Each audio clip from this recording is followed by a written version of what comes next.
Sebelum melanjutkan, jangan lupa subscribe dulu, terima kasih. Bab 483, kurasa kita sudah selesai di sini. Untuk memastikan Seng Xiao benar-benar beristirahat, Mu Qi pergi ke kantornya di Zongteng tepat setelah kelas. Tidak masalah bagi para karyawan di Zongteng untuk tidak mengenali siapapun, bahkan jika dia adalah Seng Xiao, tetapi mereka harus mengenali istri CEO. Mu Qi selalu bisa datang dan pergi ke Zongteng sesuai keinginannya. Ketika dia sampai di kantor, Seng Xiao sedang tidur siang di ruang tamunya. Sekretaris itu tidak berani menghentikannya dan membiarkannya masuk. Mu Qi melihat kekasihnya berbaring di tempat tidur, jadi dia berlutut di sampingnya dan mulai menghitung bulu matanya. Bagaimana mungkin seorang pria memiliki bulu mata yang begitu indah? Sungguh tidak dapat dipercaya. Seng Xiao merasakan anak kecilnya berjongkok di sampingnya. Jadi dia mengangkatnya dari tanah ke dalam pelukannya. Apakah kamu menyergapku? Aku datang untuk menjemputmu pulang, kata Mu Qi tanpa daya. Apakah kamu sudah selesai? Seng Xiao bangkit dan merapikan kemejanya. Kemudian, dia berkata, kamu harus beristirahat di sini sebentar. Aku harus bertemu seseorang dulu. Mu Qi mengerutkan kening tetapi tidak bertanya, hanya melihat Seng Xiao berjalan ke ruang tamu. Kemudian, sekretaris menutup pintu. Lin Tua, yang sedang duduk di ruangan itu, melotot ke arah Seng Xiao. Kepala Seng sangat sibuk. Kau bahkan membuatku menunggumu. Saya baru saja memulai bisnis saya sendiri, jadi masih banyak hal yang harus diurus. Mohon perhatiannya, Pak Tualin. Seng Xiao duduk di depan Pak Tualin. Sekarang, Anda bisa memberitahu saya mengapa Anda datang menemui saya. Kepala Seng adalah orang yang sangat pintar. Kau seharusnya tahu alasanku datang. Kudengar kau mensponsori cucuku yang menyebalkan itu. Benarkah? Maafkan aku, Pak Tualin. Aku tidak terlalu peduli dengan hal-hal sepele seperti itu. Kamu bisa pergi dan bertanya ke bagian hubungan masyarakat perusahaanku untuk memeriksa apakah ada proyek amal khusus. Seng Xiao menjawab langsung. Ngomong-ngomong, cucu dari keluarga Lin sepertinya tidak membutuhkan dukunganku sama sekali. Saya tidak pernah tahu bahwa ketua Seng adalah orang yang suka mengatakan sesuatu secara tersirat. Kalau begitu saya akan jujur kepada Anda. Saya tidak berharap Anda ikut campur dalam urusan keluarga Lin, kata Lin Tua dengan dingin. Lagi pula, Anda tidak ingin melihat saya ikut campur dalam urusan keluarga Anda bersama keluarga Seng, bukan? Apakah kamu mengancamku? Nada bicara Seng Xiao berubah. Apakah aku bersikap terlalu lembut akhir-akhir ini?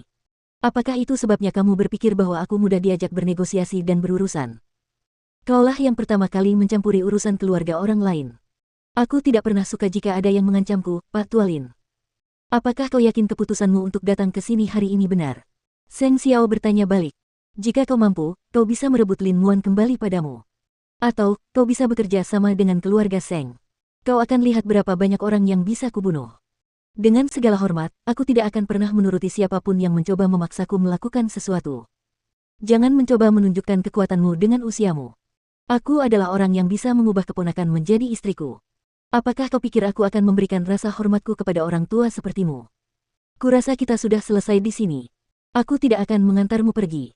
Bagaimana kau akan berhenti memberi perlindungan pada Lin Muan? Berikan aku syaratmu. Saya menyukainya.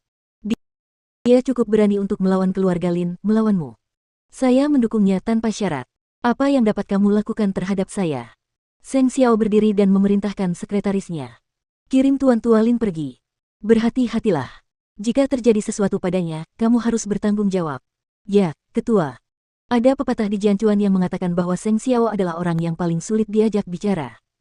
Namun, Pak Tualin tidak mempercayainya. Sekarang, dia melakukannya. Pemuda ini tidak terduga. Dia bukan orang yang bisa dikendalikan. Dia selalu mengikuti kata hatinya saat menangani sesuatu. Dan dia tampaknya tidak menunjukkan belas kasihan kepada siapapun. Oleh karena itu, dia adalah tempat berlindung terbaik bagi Lin Muan. Lin Tua sangat marah, tetapi dia merasakan hawa dingin di sekujur tubuhnya. Seng Xiao memiliki aura kuat yang membuat orang tercekik.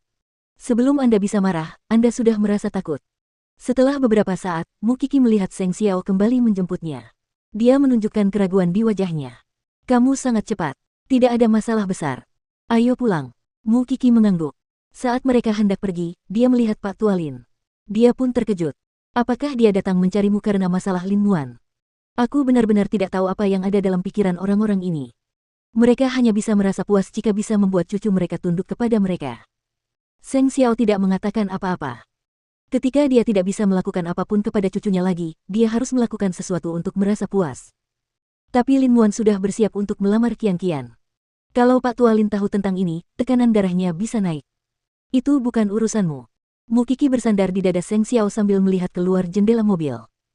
Tiba-tiba dia merasa bahwa dia adalah orang yang sangat beruntung. Setidaknya, bibi dan kakeknya tidak menghalanginya untuk bersama Seng Xiao. Mari kita berharap yang terbaik untuk Lin Muan.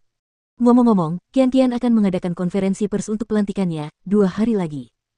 Nona Hu mungkin sudah mulai terbuka pada kakak ketiga. Seng Xiao tiba-tiba menyela pikiran Mukiki. Hah, kamu sudah dapat beritanya. Saya dengar dia akan kembali ke Huang Yao sebagai wakil CEO. Selain itu, dia juga akan diberi sebagian saham perusahaan, jawab Seng Xiao.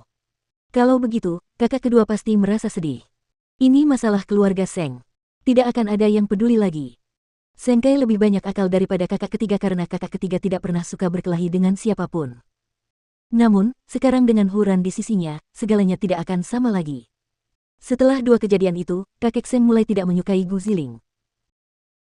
Dengan situasi keluarga Gu yang tidak stabil akhir-akhir ini, sikap kakek Seng terhadap Gu Ziling menjadi jauh lebih buruk dari sebelumnya. Namun, keluarga Gu tidak memberitahu Gu Ziling apapun. Jadi, bahkan Gu Ziling sendiri tidak menyadari perubahan halus kakek Seng sampai sekarang. Dia hanya tahu bahwa dia tidak menyukainya seperti dulu. Namun, kejadian di mana Gu Ziling gagal dalam usahanya memberi pelajaran pada Huran dan menderita kerugian besar telah memicu kecurigaan orang lain. Ibu tiri Huran. Sebelumnya, dia telah mengacaukan banyak hal dalam keluarga Hu karena kehadiran Huran. Sekarang Huran berada di keluarga Seng, dia masih memiliki kemampuan untuk menimbulkan masalah. Itu benar-benar mencurigakan. Terlebih lagi, Gu Ziling tampaknya telah mencari masalah dengan Huran sejak dia bergabung dengan keluarga Seng. Mungkin, dia bisa membentuk aliansi dengan wanita ini. Pinggul Huran cedera. Jadi, dia harus berbaring tengkurap saat tidur. Itu tidak nyaman. Jadi, kakak ketiga juga berbaring tengkurap. Apakah kamu merasa lebih baik jika aku tidur seperti ini? Besok kamu masih harus pergi bekerja. Jangan meniruku. Tidurlah dengan posisi yang nyaman, kata Huran. Meskipun kakek mengangkatku sebagai wakil CEO, masih banyak hal yang kakak kedua sembunyikan dariku dan tidak akan membiarkanku terlibat.